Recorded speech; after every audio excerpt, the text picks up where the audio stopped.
Chairman Stile, Ranking Member Sewell, members of the Committee on House Administration Subcommittee on Elections, thank you for the opportunity to testify today as part of the 2022 Midterms Look Back series on election observer access. I truly appreciate that this committee is seeking perspectives from those who have actually spent time as elections administrators. As a former Secretary of State herself, I'm sure Chair Lee would also agree that the experience of working in elections administration provides a unique perspective when discussing the functions of our election system.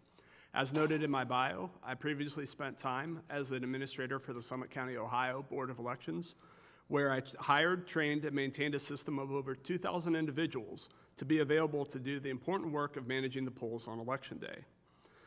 Just for good measure, I still take the time during each election to serve as the voting location manager for 4 precincts in my home county. So needless to say, when I was working for a member of Ohio's congressional delegation, and I found out about the Election Observer Program here in the Committee on House Administration, I said yes as fast as I could. I understand that this is a retrospective about the 2022 elections, but I do feel that my experience in 2020 provides a good perspective on some of the challenges and opportunities of this program. The Election Observer Program is limited to employees of the House in order to build an independent record in the event of a contested election. This function helps the House to be assured that the actual winner is seated.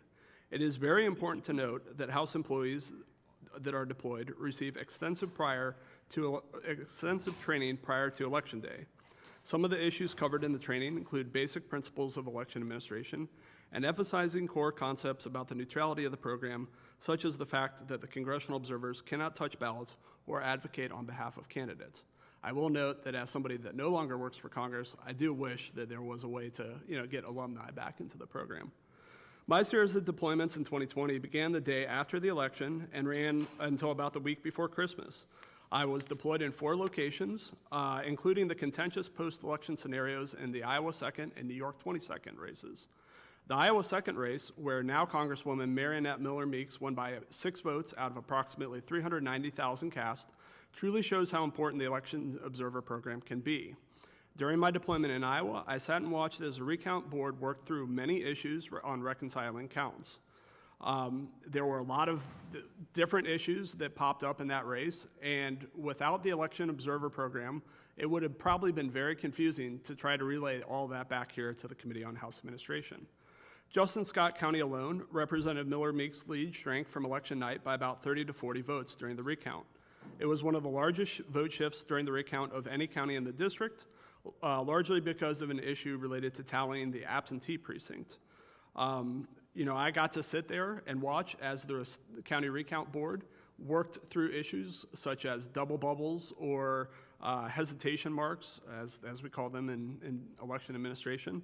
And we relayed that back through contemporaneous records by both Republican and Democratic staff. During my Pittsburgh, Davenport, and upstate New York deployments, I was also partnered with Democratic staffers that were deployed.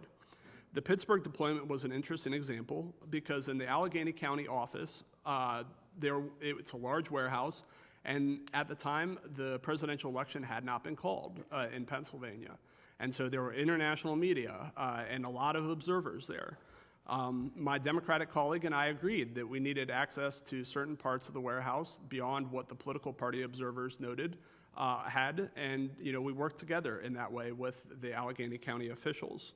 This is a good opportunity to note the difference between the House Election Observer Program and political party observers.